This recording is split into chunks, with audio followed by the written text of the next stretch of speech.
আদাব, আমার নাম হচ্ছে শীর্ষেন্দু উজ্জ্বল চক্রবর্তী। আমার প্রশ্নটা হচ্ছে যে প্রিভিয়াসলি একজন বলেছেন যে আপনারা একটি ইসলামিক বেসড পলিটিক্যাল পার্টি।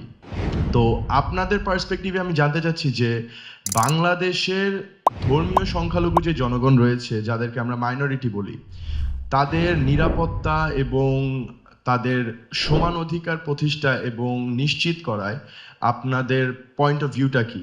এবং ভবিষ্যতে ইন ফিউচার যদি জামাতে ইসলাম দল একটি সরকারি দল গঠন করে, তবে নাগরিক বৈষম্য দূর করতে এবং ধর্মীয় স্বাধীনতার সাংবিধানিক সুরক্ষাটা বজায় রাখতে আপনাদের স্পষ্ট এবং প্রয়োগযোগ্য নীতিমালাগুলো কি হবে? Thank you.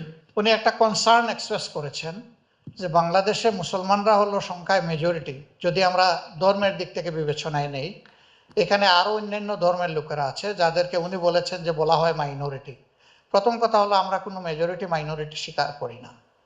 আমরা বলি যে under our proud constitution every citizen who borns here and who lives here, everyone will enjoy equal rights. ধর্মের ভিত্তিতে রাইটস নির্ধারণ হবে না, নাগরিকত্বের ভিত্তিতে রাইটস নির্ধারণ হবে, নাম্বার ওয়ান। নাম্বার টু হচ্ছে এই মেজরিটি মাইনরিটিটা আসছে কোত্থেকে? এটা কিন্তু উন্নত বিশ্বে নাই। এই টার্মটা অ্যাপ্লাই করা হয় those who are colonial states.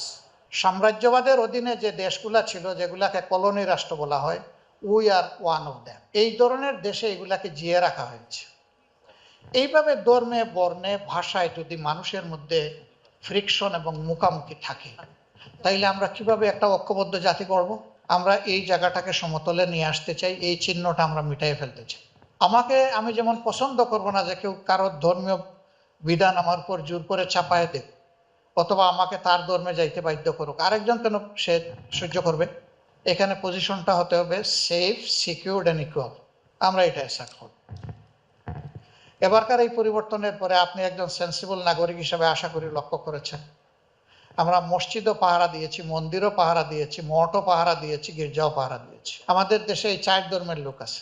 এমনকি ভালনারেবল হাউস যেগুলা বিভিন্ন ধর্মের লোকদের, তাদেরকে বলেছি যে আমাদের যদি কোনো সহযোগিতা আপনারা ফিল করেন, ডোন্ট হেসিটেট। তুমি শুনে খুশি হবে, আমরা তাদের বাড়ি ঘরে 15 দিন রাত কাটিয়েছি, তাদের সাথে থেকেছি। আমরা বলেছি কোনো দুর্বৃত্ত আসলে আগে আমাদের চামড়ায় লাগবে, আপনাদের লোম স্পর্শ করতে আমরা দেব না। এটা আমরা কাউকে খুশি করার জন্য করিনি, এটা আমরা করেছি আমাদের মোরাল রেসপন্সিবিলিটি ডিসচার্জ। আমরা সেভারেল টাইমস যেমন ইসলাম ধর্মের ধর্মীয় নেতাদেরকে নিয়ে বসেছি ওই সময়, ঠিক অন্যান্য ধর্মের যারা, তাদের সাথেও বসে ইন্টারাকশন করেছি। এতে মানুষ কারেজ পেয়েছে, সাহস পেয়েছে যে না, এখানে দুর্বৃত্তপনা হবে না। এই জন্য আমি একটা প্রশ্নের উত্তরে বলেছিলাম, কিছু যে হয় নাই তা আমি বলবো না, কিন্তু যা হওয়ার আশঙ্কা ছিল তার কিছুই হয়। আর যেগুলা হয়েছে সেগুলা রিলিজিয়াস কারণে হয়নি, সেটা হয়েছে পলিটিক্যাল কারণে অথবা পার্সোনাল।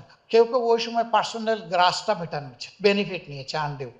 তাও আরো বেশি নিত যদি ওই চকিদার হিসাবে আমরা লাঠি হাতে না দাঁড়াইতাম। একটা অপরচুনিস্ট ক্লাস তো থাকেই সবসময়, এখানেও আছে, থাকবে, এটা স্বাভাবিক। কিন্তু এরা ভয় পেয়েছে ওই দিন যে কিছু করলে আমি ছাড়া পাবো না। 2-1 জায়গায় তারা করতে গিয়েছে, হাতে নাতে ধরা পড়েছে, 2-1 জনের জীবনও চলে গেছে। ওইটাও আমি সমর্থন করি না। ও যাই করুক, করে আইনের মাধ্যমে করতে হবে, বেআইনিভাবে কিছু করা উচিত। তো ইনশাল্লাহ আমরা গর্বিত বাংলাদেশি হিসাবেই সবাই মিলেমিশে বসবাস করব, এবং এটাই আমরা অ্যাসার্ট করবো যে কোনো, এখানে আমরা কোনো কম্প্রোমাইজ করবো না।